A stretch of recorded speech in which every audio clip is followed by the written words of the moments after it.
Hello again. After a long gap, I have decided to do one more videos. And this time I'm thinking of doing it on what is death according to the Indian scriptures or according to the Indian theology. And just wanted to kind of clarify certain things.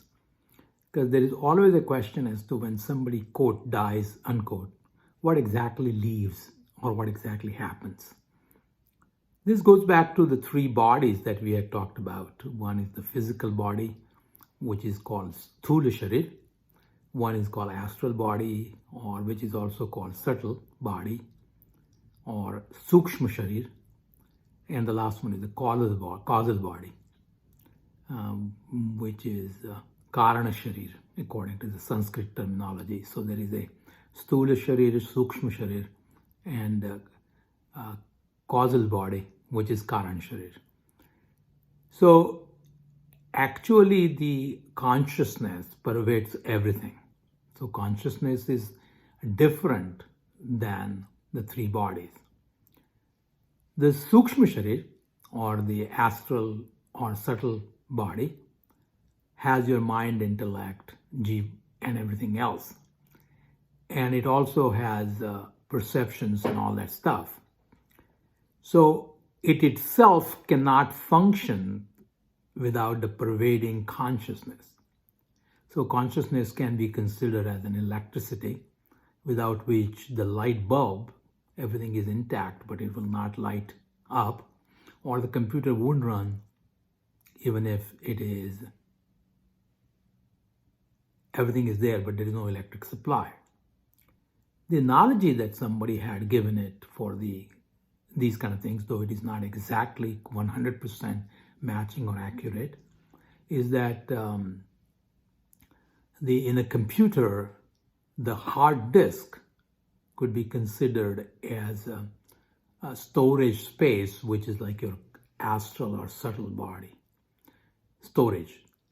So if you have a hard computer, but there is no software installed, then the hardware computer would not function because there is nobody to guide it. So the brain is like CPU, and the electricity is like your consciousness in a computer.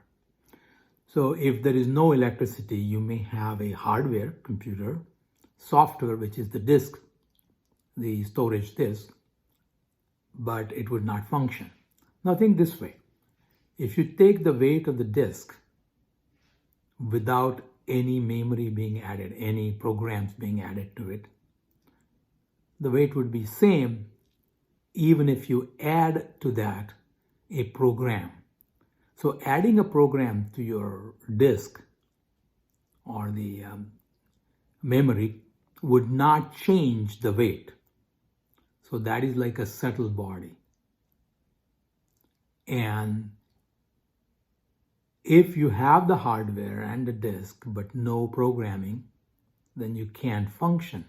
The programming works only if there is an electric outlet or electric supply which can process. So the consciousness, which also can be stated as jiva, or the life force, which is enclosed into the physical and subtle bodies, is consciousness pervading and allowing or making your astral, which is mind, intellect, etc., to function.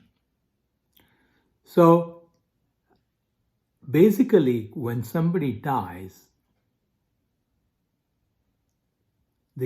what has actually happened is that the data from the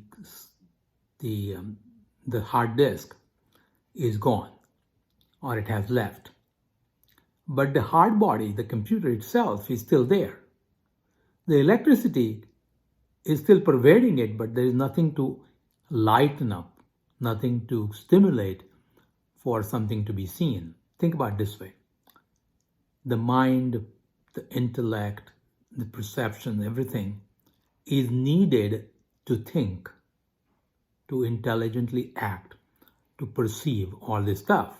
So if this is not there in the physical body, even though the consciousness which pervades everything in the universe, you can't function. So even though electricity is there, hardware, which is physical body, is there. As long as there is no software, it will not function. So at the time of death, what actually happens is that electricity still pervades. The consciousness is still pervading. But it cannot itself, because it itself does not perceive. What perceives is the mind. What perceives is an intellect. What perceives is a sense organ. So if these things are not there, even though the consciousness is pervading, by itself, you will not have that present. So since it is not there, the physical body, even though the consciousness is there, will not be in position to perceive sensory stimulation. It will not be in position to think. It will not be in position to act intelligently. The question is the consciousness still there? Consciousness pervades everything. Consciousness is pervading this entire room, this universe, the trees, and everything. So consciousness is there, but it cannot be perceiving anything because it does not perceive anything. It is just the cause by which the mind perceives. So in absence of consciousness, the mind and the intellect can't work.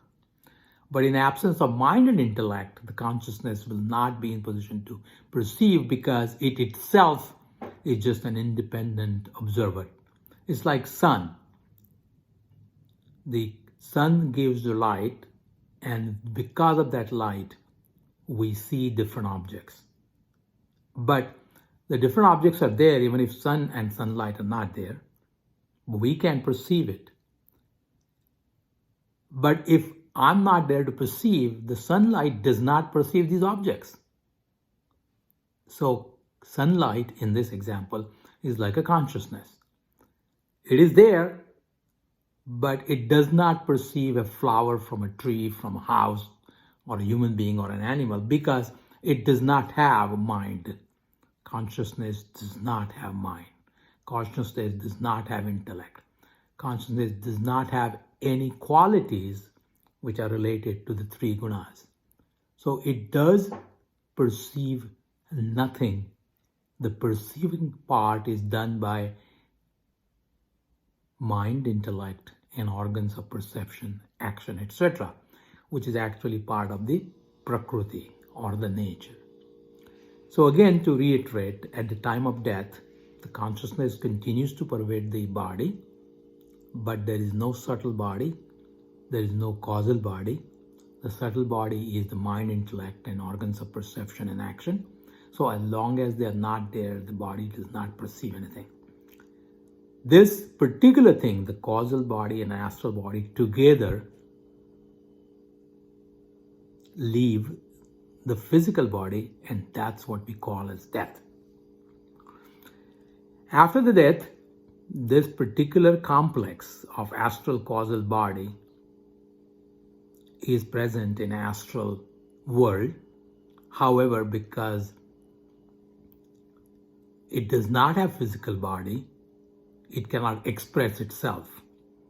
So when the opportunity comes in, which is the birth of a newborn, this particular unit with the astral and causal body will find a hardware so they can express their desires, they can perceive the sensations, they can think, they can act intelligently.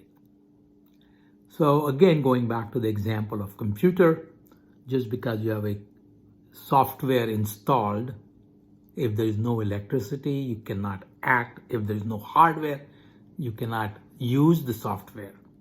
So this is all interdependent.